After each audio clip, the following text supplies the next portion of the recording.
আল্লামা সাঈদী আল্লাহকে ভয় করতেন। তার কোনো অপরাধ ছিল না, তিনি কোনো অপরাধ করেন নাই।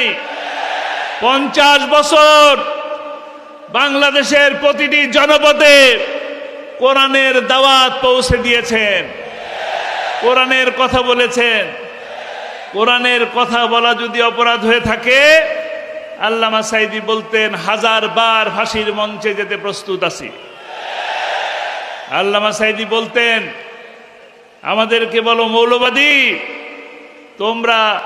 আমরা হইলাম মূলবাদী, তোমরা আগাবাদী। 12 কোটি মুসলমান বেশি যদি বাড়াবাড়ি করো, গোড়া ধরে নাড়া দেব, যায় পৌঁছাবে কোথায়? কথাটা বললাম এই কারণে, আল্লামা সাঈদী এমন একটা জায়গায় পৌঁছে গিয়েছিলেন কোরআনের কথা বলতে বলতে, যে তিনি দিল্লির কথা কেন বললেন? দিল্লির কথা তো নাও বলতে পারতেন, লন্ডন পৌঁছাবেন বলতে পারতেন, আমেরিকা পৌঁছাবে বলতে পারতেন, কিন্তু আল্লামা সাঈদীর মুখের কথা অক্ষরে অক্ষরে পরিণত হয়েছে। তিনি বলেছিলেন এমনও দিন আসবে ইন্দুরের গর্ত পড়াবার জন্য পলানোর জায়গা পাওয়া যায় না, কোথাও পলানোর জায়গা পাওয়া যায় না। আজকে প্রমাণিত কোরআনের সাথে থাকলে সম্মান পাওয়া যায়, কোরআনের বিপক্ষে থাকলে মাটিতে জায়গা পাওয়া যায় না।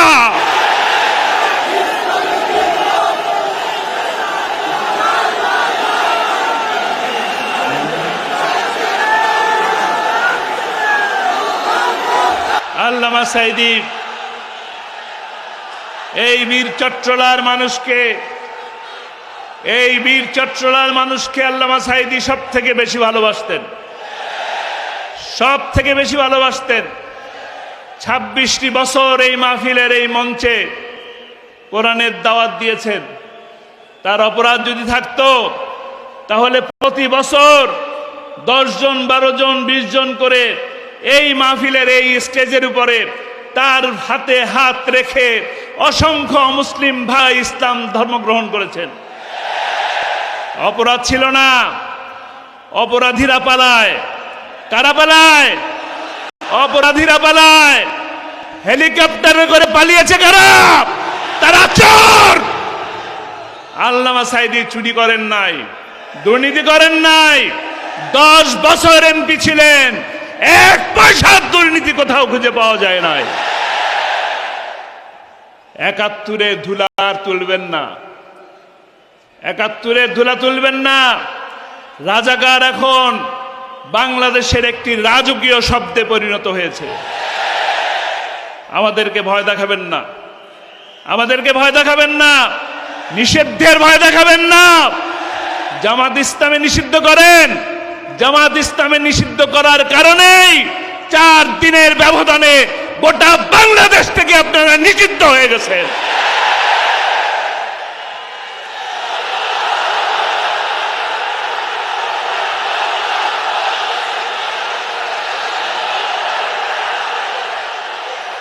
ইসলামের বিপক্ষে থাকবেন না। আমরা এই কোরআনের মাহফিল থেকে আপনাদেরকে আহ্বান জানাই, আসুন ইসলামের পক্ষে আসুন, কোরআনের পক্ষে আসুন। কোরআন আপনাকে সম্মানিত করবে, কোরআন আপনাকে মর্যাদাবান করবেন।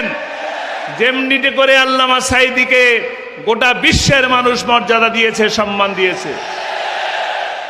আমরা সফল হতে চাই। সফল হতে চাইলে কোরআনকে ধরতে হবে। কোরআন ধরি, কোরআন পড়ি, কোরআন বুঝি, কোরআন মানি, কোরআন দিয়ে নিজের জীবন এবং নিজের পরিবারকে রঙিন করি, তবেই ইনশাআল্লাহ আমি এই জীবনে সফলতা পাব, সাথে শেষ বিচারের দিন মুক্তি পাব, নাজাত পাব ইনশাআল্লাহ। আমরা রাজি আছি। আল্লামা সাঈদীকে ভালোবাসেন। সবাই বাসেন? আল্লাহ তাআলা কবুল করুন। আল্লামা সাঈদীকে 13টি বছর বন্দী করে রেখেই শান্তি হয় নাই। 13 বছর বন্দী করে তারা ক্ষান্ত হয় নাই। তারা আল্লামা সাঈদীকে জেলের থেকে হাসপাতালে নিয়ে আসা হয়েছে। নিয়ে এসে তাকে এত সুন্দর একটি সালাম জানালেন, এত সুন্দর মিষ্টি মধুর হাসি দিয়ে তিনি হাসপাতালের মধ্যে ঢুকলেন। তিনি কি সুস্থ ছিলেন না অসুস্থ ছিলেন? পরের দিন আমরা ফেসবুকে দেখলাম হাসপাতালের বিছানায় অত্যন্ত সুন্দরভাবে বসে আছেন, কালো একটা পাঞ্জাবি পরে, মাথায় একটি টুপি দিয়ে। দেখেছেন কিনা?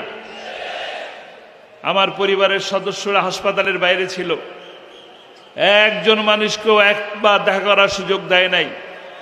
তার কি পেটে ব্যথা, মাথায় ব্যথা, পায়ে ব্যথা, বুকে ব্যথা, কি ব্যথা এটা জানার সুযোগ আমাদের হয় নাই। কি অপরাধ ছিল? কি অপরাধ ছিল 13 বছর বন্দী রাখলেন? প্রতিবার দেখা করতে যাওয়ার পরে 2 ঘন্টা করে বসায় রাখতো।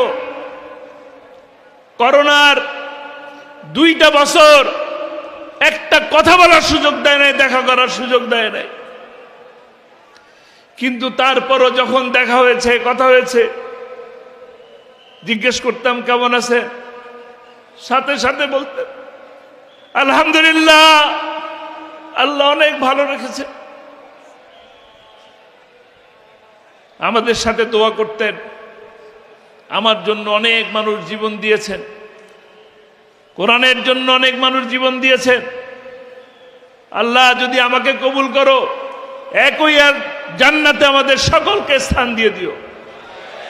এই দোয়াগুলো আপনাদের জন্য ছিল, আপনাদের সকলের জন্য ছিল। তিনি দোয়া করতেন, শহীদি মৃত্যুর জন্য দোয়া করতেন। হাসপাতালে নিয়ে তাকে হত্যা করা হয়েছে, হাসপাতালে তাকে ইনজেকশন পুশ করার মাধ্যমে হত্যা করা হয়েছে। বীর চট্টলার ভাইরা, আপনারা কি সাঈদী হত্যার প্রতিশোধ দিতে চান?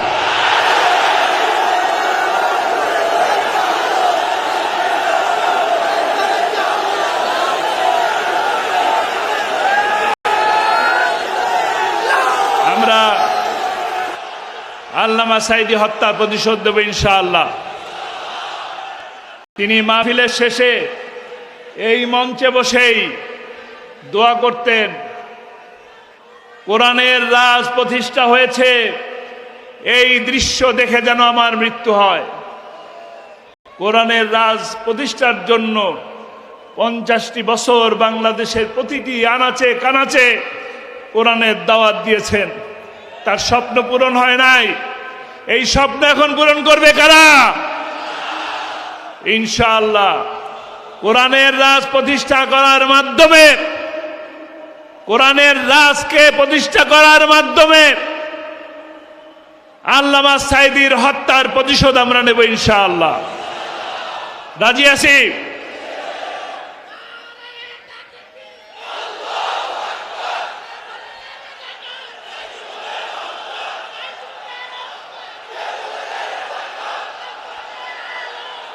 শহীদের রক্ত, কোন শহীদের রক্ত বৃথা যেতে দেব না ইনশাআল্লাহ।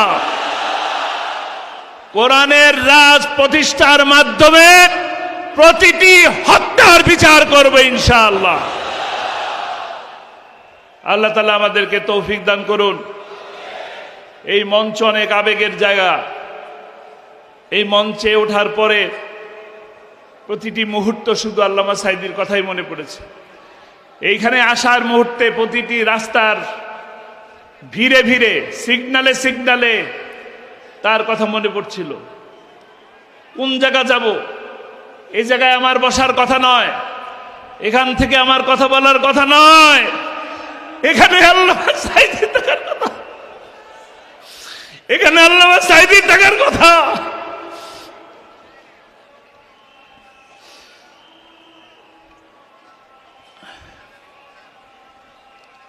এই মঞ্চ থেকে